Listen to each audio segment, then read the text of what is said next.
A discussão sobre o bem e o mal tem perpassado a história da filosofia e, principalmente, tem tocado pontos muito importantes das religiões desde o início dos séculos. A verdade é que, fundamentalmente, não há como discernir o que é bom e o que é ruim na realidade, seja ela proposta pela religião ou pela filosofia, se nós não tivermos um conceito claro daquilo que é bem e mal.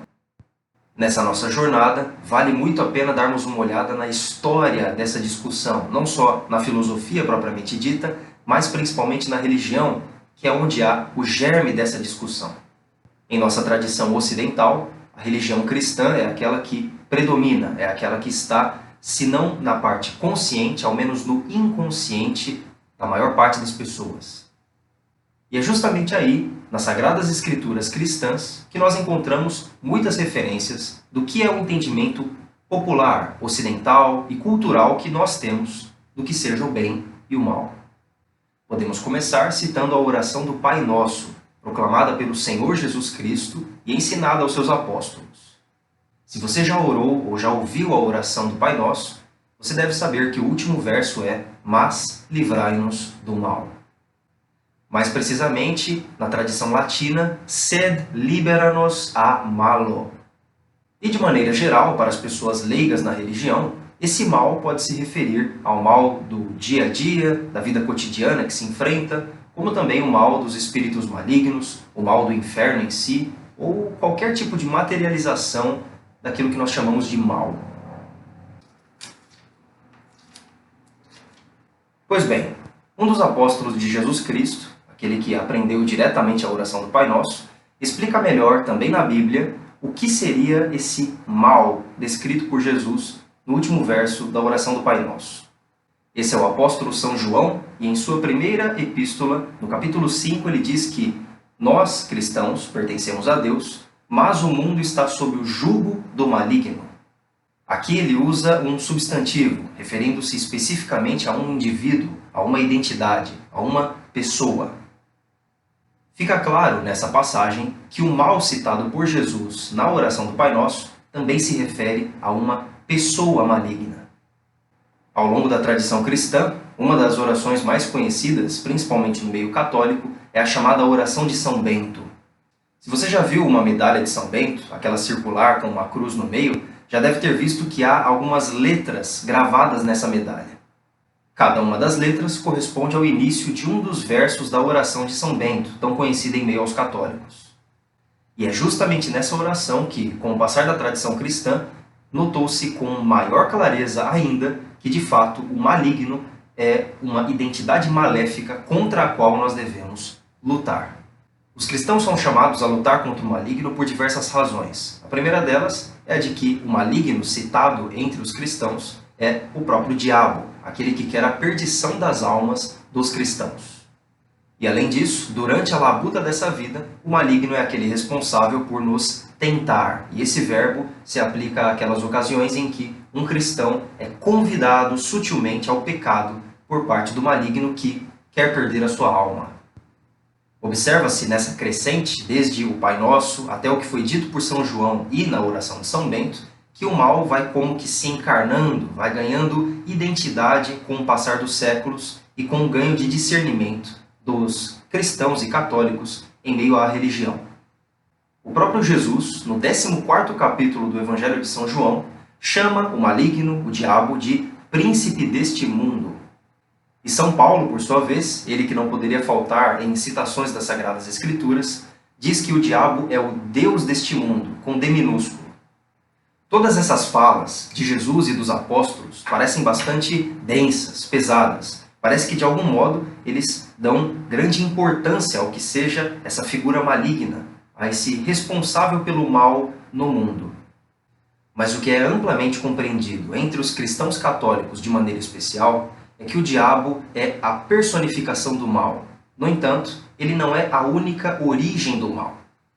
Em passagens do Antigo Testamento, por exemplo, se vê com clareza que a origem do mal no mundo é o coração do homem. Nós poderíamos citar o pecado original cometido por Adão e Eva, poderíamos citar o pecado subsequente cometido pelo Caim contra Abel, assim como diversos outros pecados e ocasiões de tentações e todas elas de origem diabólica, mas que se realizaram no coração do homem.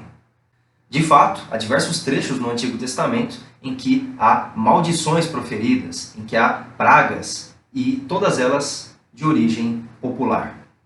Basta entendermos que os castigos de Deus contra o faraó no Egito, uma passagem amplamente conhecida do livro do Êxodo no Antigo Testamento, se deve justamente ao fato de que o faraó, assim como o povo egípcio de maneira geral, foi muito teimoso e teve o coração duro e fechado contra Deus. E aqui há um ponto fundamental para compreendermos essa tensão de bem e mal, primeiramente na religião. O mal é compreendido em meio ao cristianismo como tendo origem no diabo, nas coisas infernais e nos espíritos malignos contra o qual os cristãos devem lutar nesta vida. Mas aparentemente, alguns trechos da Escritura apontam para uma outra causa do mal, e essa causa, por incrível que pareça, parece ser Deus. Isso porque, de maneira máxima, o próprio Filho de Deus encarnado parece ter sofrido uma espécie de castigo permitido pelo próprio Deus. É aí que entra o entendimento dos grandes teólogos da história da Igreja, como por exemplo Santo Tomás de Aquino. Santo Tomás deixa claro em seus escritos que Deus não é aquele que causa o mal, até porque o mal não é compreendido como um ser propriamente dito. O mal não é uma realidade que pode ser criada do zero, mas ele na verdade é uma ausência, é como que a retirada de um ser. E Deus não realiza isso. Na tradição cristã, e isso é amplamente conhecido, Deus, ao invés de causa do mal, é aquele que, em algumas ocasiões, permite a realização do mal. Isso porque, segundo a carta aos Romanos, tudo concorre para o bem daqueles que amam a Deus, e, de todas as trevas, Deus tira a luz. Perceba que, em meio ao mundo da fantasia, em meio aos romances, em meio aos contos e histórias referentes à vida dos santos, por exemplo, nota-se diversas vezes que as vidas deles foram sofridas, de que diversos deles passaram por grandes dificuldades, perrengues, obstáculos, e tiveram diversos aparentes desvios em seus caminhos, inclusive o próprio Jesus Cristo. No entanto, mesmo os santos, aqueles que são escolhidos e amados por Deus, apesar de passarem por esses males durante a sua existência, retiram deles um bem maior. E é aqui que está a lógica do bem e do mal no mundo da religião. O mal é visto como causado pelo maligno, como querido pelo maligno. No entanto, Deus usa o próprio mal como instrumento para realizar bens maiores. Isso é encantador porque nos mostra não só o poder de Deus, que é capaz de realizar o bem não só por aquilo que ele quis diretamente, mas também por aquilo que ele não quis diretamente. Mas isso também nos mostra o poder de sua infinita misericórdia, capaz de resgatar o pecador que jaz no mal e lhe conceder um bem maior a partir daquele mesmo mal. Ele que antes estava no pecado, pode agora ser salvo. E uma vez que toda essa explanação sobre o bem e o mal na religião foi feita, nós precisamos dar uma olhada no que diz a filosofia a respeito do bem e do mal. Primeiramente, foi necessária toda essa explicação religiosa antes de tratarmos propriamente da filosofia, porque não é possível tratarmos desses temas sem contextualizarmos eles no cenário religioso. Até porque as noções de bem e mal tiveram origem na religião e não propriamente na filosofia em primeiro lugar. E é justamente por isso que o ponto de partida da filosofia começa exatamente onde parou a religião. De maneira geral, podemos dizer que a filosofia, ao longo dos séculos, tratou o bem e o mal a partir de duas de suas disciplinas. Elas são a metafísica e a ética. Nós poderíamos citar aqui também a lógica, no sentido daquilo que é verdadeiro ou falso e que indiretamente se liga com aquilo que é o bem e o mal. Poderíamos também citar a cosmologia, que na verdade é o fundamento do que é o bem e o mal na ética. Poderíamos inclusive citar a sociologia filosófica, que trata da execução do bem e do mal na sociedade a nível filosófico. Mas para simplificar as coisas, vamos falar apenas da metafísica e da ética mesmo. Segundo a metafísica, que para você que não sabe, trata-se da ciência do ser, o bem e o mal são realidades diferentes em meio ao mundo metafísico inteiramente considerado. Quando nós olhamos para todos os seres do universo, aqueles que podem ser vistos ou não vistos, compreendidos ou não compreendidos, e nisso se inclui Deus, nós percebemos que todos eles, em diferentes graus, possuem o que nós chamamos de bem. E não somente possuem, como enquanto são seres, são bens. Isso porque, para a metafísica clássica, a noção de bem está enraizada, atrelada à noção de ser. Isso quer dizer que, enquanto uma coisa, seja ela a criatura ou o Criador, tem o ser, essa realidade é também boa.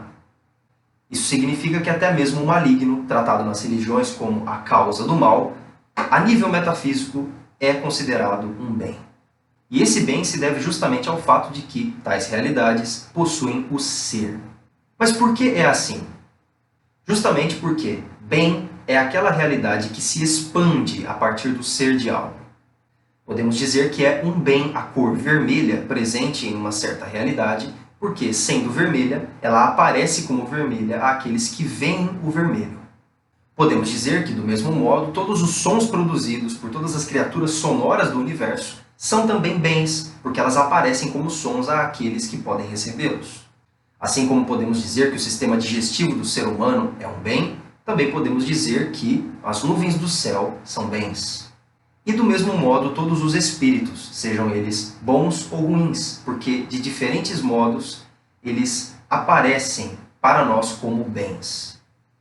Isso, é claro, não quer dizer que todas as coisas no universo são boas, porque aí nós já entramos na área da ética. Afirmar a nível metafísico que todos os seres são bens é diferente de afirmar que, a nível ético, todos os seres são bons. E essa diferença se deve justamente ao fato de que é um bem que todas as realidades existam, o que não quer dizer que todas as realidades que existam sejam boas. Parece uma realidade paradoxal, mas no final das contas não é. E entendendo a relação entre bem e mal nessa dinâmica, de que, na metafísica, todas as coisas que são bens, nós compreendemos que também a nível metafísico, o mal não é algo. O mal, na verdade, a nível metafísico, não é considerado um ser, mas, como já foi dito, é uma ausência de ser. O mal, na metafísica, só pode ser compreendido como uma falta, como aquilo que foi retirado, extraído de algo que deveria ser. Digamos, por exemplo, que um indivíduo esteja doente. A doença desse indivíduo, inclusive a nível metafísico, é um mal. Isso porque lhe falta saúde, uma realidade que é propriamente um ser. Ou seja, a saúde é um bem, porque ela existe. E a doença é um mal justamente porque ela é a ausência da saúde. Assim como nós dizemos que a cegueira é um mal, nós só podemos afirmar isso porque ela é, na verdade, a falta da visão, que, por si, é um bem. Essa lógica se mantém a nível metafísico por toda a realidade, porque, mais uma vez, tudo aquilo que é um bem e tudo aquilo que não é mal. E é importante distinguirmos a nível metafísico o que é o bem e o mal, porque isso daqui é bem diferente do que afirmamos na ética. A ética aborda aquilo que são propriamente os atos humanos, as realidades que acontecem dentro do indivíduo e que, por consequência, afetam a realidade exterior. A ética não está compromissada com o ser propriamente dito das coisas, pelo menos não como a metafísica o faz. Sendo assim, quando dizemos que uma realidade é boa ou má na ética, nós queremos dizer que essa realidade, enquanto ato humano, é boa ou má. E aqui nós damos um passo muito grande, porque se com certa clareza nós conseguimos identificar na metafísica que o mal é tudo aquilo que é imperfeito, é tudo aquilo que é falta de ser, é tudo aquilo que é ausência de ser, essa realidade não é tão bem delineada, tão bem clara na ética. Não é à toa que os grandes mestres da filosofia afirmam que as partes da filosofia mais difíceis de todas são, em penúltimo lugar, a ética e, acima de todas, a política. Isso porque tanto ética e política na filosofia se referem aos atos humanos, direta ou indiretamente. E quando nós falamos de atos humanos, ou seja, das realidades que acontecem voluntariamente dentro da alma de um ser humano, é bem difícil afirmarmos a nível categórico aquilo que podemos afirmar dos seres de maneira geral. Perceba que, nesse sentido, na ética, todas as ações consideradas boas ou más sempre são atos voluntários e subjetivos de um indivíduo humano e que, por consequência, afetam de algum modo a realidade objetiva, a realidade externa. E a complexidade da situação é percebida até mesmo por uma pessoa leiga a nível ético. Quantas vezes já nos deparamos com alguém que tem boa intenção em fazer algo, mas realiza algo que tem um efeito mau? Ou então o contrário, alguém que tem uma má intenção em realizar um ato e, por consequência, gera um efeito bom naquilo que realiza. A ética se refere ao ato como um todo, não apenas à intenção do indivíduo que o realiza, mas aquilo que é objetivamente realizado. E para entendermos o que é o bem e o mal na ética a nível factual e infalível, nós temos que olhar para a natureza das coisas. Se um indivíduo age de acordo com a natureza de algo, pode-se considerar a nível ético que a sua ação é boa. E o contrário também. A ação ética é má, é considerada má, pelo menos segundo a filosofia clássica, se isso vai de encontro ou vai contra a natureza das coisas. Por que é que nós dizemos que a nível ético é bom que um indivíduo satisfaça a sua própria fome, assim como, se possível, satisfaça a fome daqueles que lhe são subordinados? Isso porque a natureza humana pede a alimentação, pede que de um certo horário em certo horário as pessoas comam e bebam algo. E, aparentemente, a nível físico, é um mal para a natureza que os seres humanos não se alimentem. Nesse sentido, nós observamos o que é uma atitude ética boa e uma atitude ética má. Poderíamos aqui dar muitos outros exemplos, mas cabe a você refletir a respeito disso e principalmente observar que na área do direito e da legislação, seja ela aqui no Brasil ou no mundo de maneira geral, a lei é boa se ela segue a natureza, se ela está de acordo com aquilo que a natureza das coisas propõe. Não só a natureza humana, mas a natureza das coisas de maneira geral. Por que é uma atitude ética reprovável, por exemplo, emitir gases na atmosfera que podem fazer um mal para o ambiente? Justamente porque, a nível natural, o ambiente não foi preparado, ao menos segundo os cientistas, para receber tamanha quantidade de gases. Para entender essas coisas não é necessário ser um gênio nem nada assim. Basta observar como as coisas são mesmo e identificar o que é o bem e o mal na ética torna-se uma tarefa relativamente simples. Isso não quer dizer que a ética de maneira geral seja simples, mas quer dizer que o fundamento ético, o fundamento das ações, ou pelo menos dos seus inícios, é simples.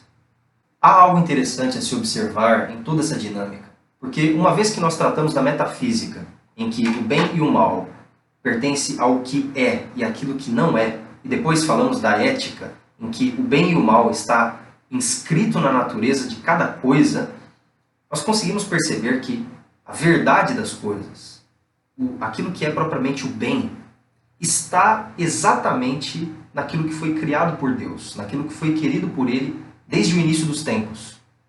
E é justamente aí que todo o debate filosófico e toda a progressão filosófica, seja ela na área metafísica ou na ética, vai de encontro à religião e de acordo com a religião.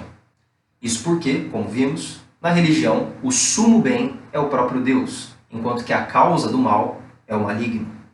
Isso não quer dizer que haja um equilíbrio de forças entre Deus e o diabo, como se o diabo fosse Yang e Deus fosse Yin.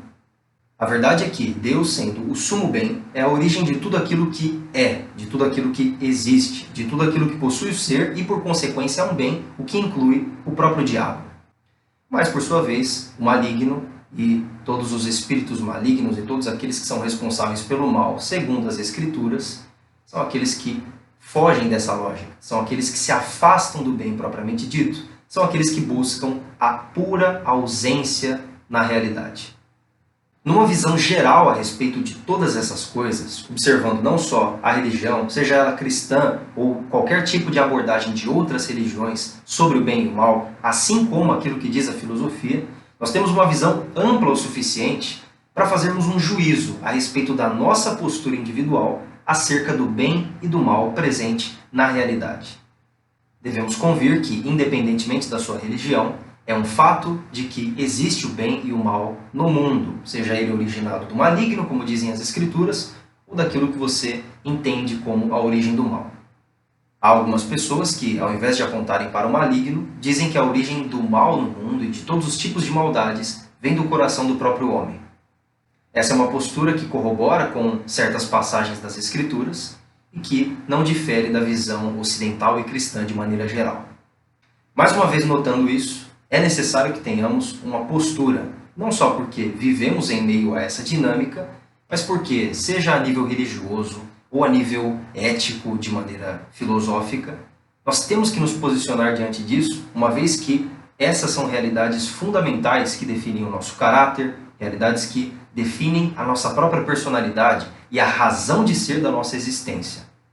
Portanto, eu vou dar para você a minha visão a respeito do bem e do mal e de como deveria ser a postura de um filósofo ou de alguém que busca a sabedoria ou de alguém que acompanha este canal diante do bem e do mal. Saiba que aqui eu não estou inventando a roda, mas apenas sendo um papagaio de pirata que repete aquilo que já foi dito por muitos mestres ao longo dos séculos. A verdade é que, diante do bem e do mal, compreendendo a metafísica, a religião e a ética, nós podemos entender que a nossa postura varia sempre entre o afastamento e a aceitação. É necessário que, diante do mal, nós nos afastemos em algumas circunstâncias e o aceitemos em outras. E aqui nós temos que discernir bem de que tipo de mal nós estamos falando. Perceba, por experiência própria, que alguns males da nossa vida são inevitáveis, enquanto outros são evitáveis. Os males inevitáveis são os males metafísicos, aquele que nós já nos referíamos como a ausência do ser. Enquanto que os males evitáveis são os males morais, referentes ao mundo da ética, referentes aos atos voluntários que o indivíduo realiza. E aqui está a diferença de postura entre ambos os males, porque uma vez que você está diante de um mal inevitável, é necessário que você o aceite, e diante de um mal evitável, é necessário que você se afaste. O próprio Senhor Jesus, no Pai Nosso, disse: livrai-nos do mal.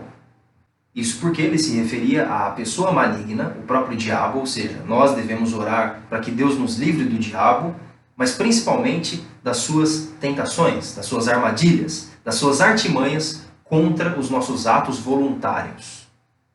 Já que o verdadeiro mal no mundo está no diabo e que, ao tentar o homem, deu origem ao mal no coração do homem, nós percebemos que o verdadeiro mal, como diz o próprio Jesus, é aquele que sai do homem, de dentro para fora. O verdadeiro mal não é aquele que nós observamos do lado de fora como imperfeição, ausência ou como realidade que falta em algo.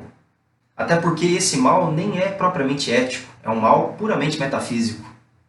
É um mal que nesse sentido sempre vai existir, porque mesmo depois do juízo dos vivos e dos mortos, nós sabemos que céu e inferno permanecerão existindo e os condenados no inferno permanecerão sofrendo males. Sendo assim, o mal metafísico não é algo com o qual nós devemos nos conformar, mas simplesmente aceitar, diferentemente do mal ético, que nós devemos pedir que Deus nos livre. Em outras palavras, os atos voluntários maus devem ser afastados da nossa vida, rechaçados com todas as forças, enquanto que aqueles males inevitáveis, que pertencem propriamente ao funcionamento do mundo ao nosso redor, não. E esses males inevitáveis, que são os males metafísicos, são aquelas realidades que nós devemos simplesmente aceitar. Tomemos como exemplo uma criança que de madrugada chora e impede o sono de seus pais. Isso é sem dúvida um mal, porque vai contra a natureza do sono. Tanto a criança quanto os pais deveriam dormir, mas por algum motivo a criança chora. Isso quer dizer que os pais deveriam afastar a criança de si, doá-la para um orfanato e dizer: já que essa criança tem um mal, então que ela se afaste de nós. De maneira alguma.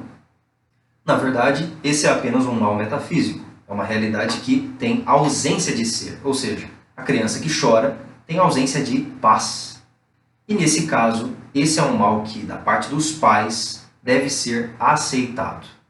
Os nossos pais, inclusive, com certeza já devem ter lidado com isso. Você que foi criado com seus pais ou seus avós, deve ter conhecimento que, uma vez que nós éramos crianças, infantes, pessoas de colo ainda, nós chorávamos. E muitas pessoas cuidaram de nós e nos suportaram, nos aceitaram.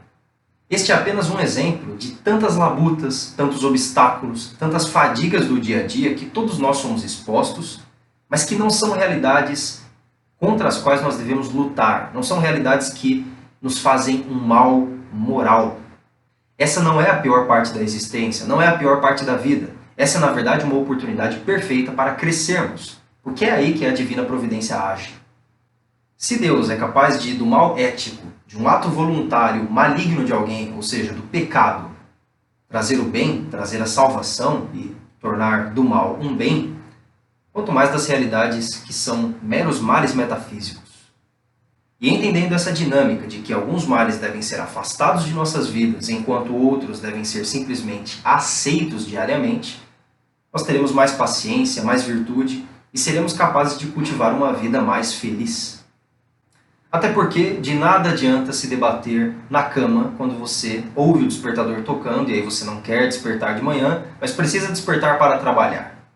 Por isso todas as pessoas passam, e você deve passar bem por esse mal, até porque não é um mal dos piores. É apenas um mal que é a ausência de ser. Você está sendo desperto de um estado natural seu, que seria o estado de sono, e aí você tem que ir lá trabalhar. De nada adianta reclamar daquele colega de trabalho chato ou daquele chefe impertinente, praticamente insuportável. Porque também o mal ético das outras pessoas contra nós são apenas males metafísicos, realidades que para nós devem ser aceitas. Nós devemos suportar estas coisas e, claro, lutando contra os males na medida do possível, devemos engoli-los e seguir em frente. Muitas pessoas tornam-se briguentas, gastam muita energia e acabam se ocupando com coisas fúteis, passageiras, pueris, simplesmente porque estão lutando contra o mal errado. Perceba você, se você também está lutando contra o mal errado. Será que o mal que eu e você lutamos é um mal metafísico, que nós deveríamos aceitar? Ou é realmente o mal ético, que é aquele que nós devemos rechaçar, afastar de nossas vidas? Lutar contra o próprio pecado é uma luta que nós devemos realizar diariamente. É um mal que nós devemos afastar de nossa vida. Mas lutar contra a existência da fome, do frio e do sono é algo que não faz sentido algum. Uma vez que nós assumimos a boa postura ética de amar o próximo como a nós mesmos, assim como nos ordenou o Senhor Jesus, é importante que nós saibamos que algumas lutas, alguns males, serão eliminados pelo próprio Deus. E se não eliminados pelo próprio Deus, permitidos por Ele, para que um bem maior seja retirado disso. Para encerrarmos, vale a pena destacar que, de fato, quando nós estamos em meio à escuridão, a luz que nos vem ao encontro dos olhos pode parecer difícil de discernir, difícil de suportar, tanto que nós precisamos ficar com os olhos fechados logo de cara. Mas a verdade é que com o passar do tempo, à medida em que nós nos acostumamos com a luz, nós temos que retirar aqueles que jazem em meio às trevas para a luz. E termos consciência de que aquele que primeiramente faz isso é o próprio Deus, e que nós servimos apenas de instrumento para a sua obra. Eu espero que você tenha gostado desse vídeo. Peço que, por favor, você se inscreva aqui no nosso canal, também comente e compartilhe o vídeo com seus amigos. E espero principalmente que esse vídeo tenha sido útil para você e que, a partir de agora, você e eu saibamos discernir bem o que é o bem e o mal e agir bem diante dessas realidades. Hasta la vista, baby!